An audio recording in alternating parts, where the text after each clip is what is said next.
Picture this: 8 years of brutal warfare, 20 million dead, an entire nation fighting for survival against one of the most ruthless military machines in history. Yet when you pick up a Western history book about World War II, you'll barely find 3 pages about it. Why? Because this is a story they don't want you to know.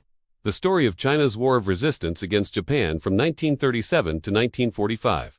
The forgotten theater that began World War II, 2 years before Hitler invaded Poland. The sacrifice that saved the world, erased from memory by those who claimed the victory. My grandfather used to tell me stories his father passed down about the real war, not the one Hollywood made movies about, but the one that bled China dry while keeping 1 million Japanese soldiers tied down in Asia. Stories that never made it into our textbooks. Stories that powerful people wanted buried. Today, I'm going to reveal why the West systematically erased China's World War II from history books, and what this deliberate omission tells us about how the victors really write history. Let me take you back to July 7, 1937. Most Americans were worried about the Great Depression. Europeans were nervously watching Hitler's rise. But in China, the Second Sino-Japanese War had just begun at the Marco Polo Bridge incident. This wasn't some minor Asian conflict. This was the opening shot of World War II. By December 1937, Japanese forces had captured Shanghai after 3 months of devastating urban warfare. Then came Nanjing. What happened next would become one of history's most horrific atrocities: the Nanjing Massacre.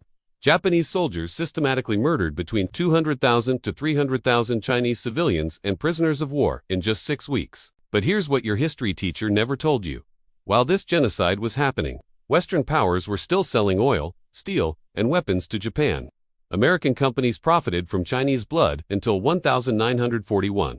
The same allies who later claimed moral victory in World War II were literally funding the machine that was destroying China. The numbers are staggering. From 1937 to 1945, China suffered approximately 20 million military and civilian deaths. That's more than the Soviet Union's losses, more than the Holocaust, more than any other single country in World War II. Yet when Steven Spielberg made Saving Private Ryan, when Ken Burns created his documentary series, when Hollywood depicted The Greatest Generation, China's sacrifice was nowhere to be found. This wasn't an accident. This was a calculated decision. After 1945, as the Cold War began, Western powers needed Japan as an ally against the Soviet Union and Communist China. Suddenly, it became inconvenient to remember Japanese atrocities in China. It became politically useful to forget that China had been America's ally for 8 years. The narrative had to change, so they rewrote history. They turned World War II into a European theater with a Pacific sideshow between America and Japan. They made Pearl Harbor the beginning of the Pacific War, erasing the 4 years of Chinese resistance that preceded it. They transformed China from a crucial ally into a footnote. Think about what you learned in school. You probably know about D-Day, the Battle of Stalingrad, Pearl Harbor, and Midway. But do you know about the Battle of Shanghai, where Chinese forces held the city for 3 months against overwhelming Japanese forces? Do you know about the Burma campaigns, where Chinese troops fought alongside British forces? Do you know that Chinese forces tied down over 1 million Japanese soldiers throughout the war, preventing them from attacking the Soviet Union or reinforcing the Pacific? The erasure was so complete that even today, many Westerners believe World War II began in 1939 with the invasion of Poland. They've been conditioned to think the Pacific War started at Pearl Harbor in 1941. The 8-year Chinese War of Resistance simply doesn't exist in their mental map of the conflict. But here's the most disturbing part. This historical revisionism served a purpose. By erasing China's contribution, Western powers could claim sole credit for defeating fascism. They could position themselves as the moral victors, while quietly rehabilitating Japan as a Cold War ally. They could rewrite the narrative of World War II to serve their post-war geopolitical needs. The same pattern repeats throughout history. After World War II, Western intelligence agencies recruited Nazi war criminals like Reinhard Gehlen to fight the Soviet Union. They pardoned Japanese Unit 731, scientists who conducted biological warfare experiments on Chinese civilians, in exchange for their research data. The moral clarity of the good war disappeared when it became inconvenient. This isn't just about China. This is about how power shapes memory. How the victors don't just write history. They erase it, reshape it, and weaponize it for future conflicts. When I started researching this topic 5 years ago, I discovered that most of the primary sources about China's War of Resistance were buried in archives, untranslated, ignored by mainstream historians. Books like Rana Mitter's Forgotten Ally were groundbreaking precisely because they told a story that had been systematically suppressed for decades. The Chinese people's 8-year struggle against Japanese invasion was one of the most heroic resistance efforts in human history. Chinese civilians endured bombing campaigns, biological warfare, mass executions, and systematic rape. Chinese soldiers fought with outdated equipment against a modern military machine. They held the line when no one else would. Yet this sacrifice was deemed inconvenient to remember after 1949, when Communist China became America's enemy. Suddenly, honoring Chinese resistance to fascism became politically impossible. The same people who had been heroic allies became the communist threat. History had to be adjusted accordingly. This is why you've probably never heard of General Stilwell's admiration for Chinese fighting spirit. Why you don't know about the Flying Tigers who fought alongside Chinese forces. Why the story of Chinese civilians who saved American airmen shot down over Japanese-occupied territory never made it into Hollywood movies. The consequences of this historical erasure extend far beyond dusty academic debates. When populations forget the true history of international cooperation and sacrifice, they become susceptible to modern propaganda that paints former allies as eternal enemies. They lose the context necessary to understand current conflicts. Today, as tensions rise between the West and China, this forgotten history becomes more relevant than ever. The same techniques used to erase China's World War II contribution are being employed to shape contemporary narratives about China's rise. The same selective memory that served Cold War purposes now serves to justify new confrontations. Understanding this pattern of historical manipulation doesn't require choosing sides in current geopolitical conflicts. It requires recognizing how power shapes memory, how narrative serves politics, and how forgetting the past makes us vulnerable to repeating its worst mistakes.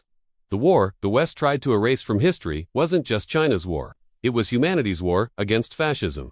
When we erase the contributions of 20 million Chinese victims and survivors, we dishonor not just their memory, but our own understanding of what the fight against fascism really required. This story matters because it reveals how easily inconvenient truths disappear from collective memory when they no longer serve political purposes.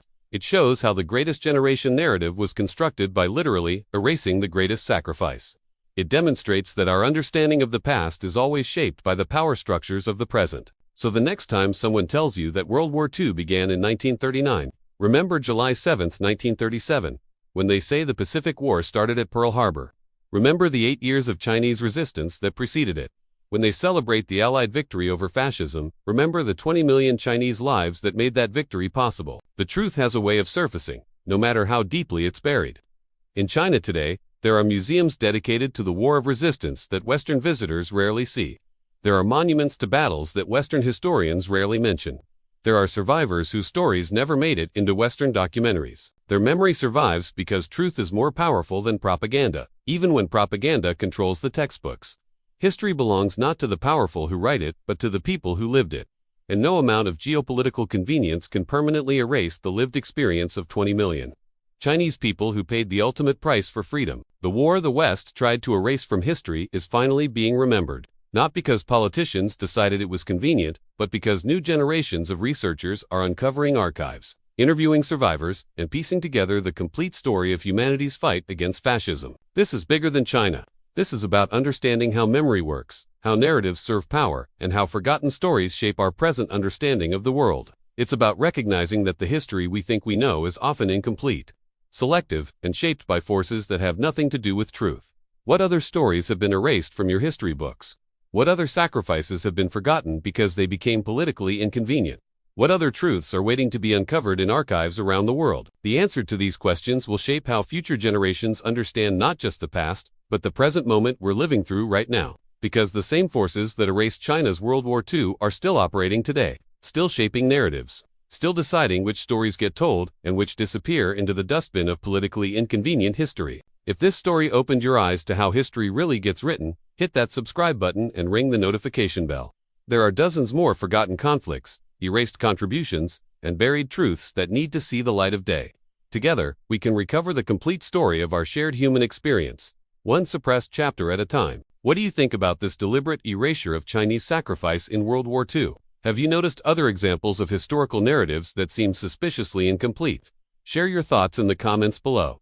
Your insights might lead to our next investigation into the stories they don't want us to remember. History belongs to all of us, not just the victors who write the textbooks. It's time we reclaimed it. Tell us which country or city you're watching from. See you in the next video. Bye.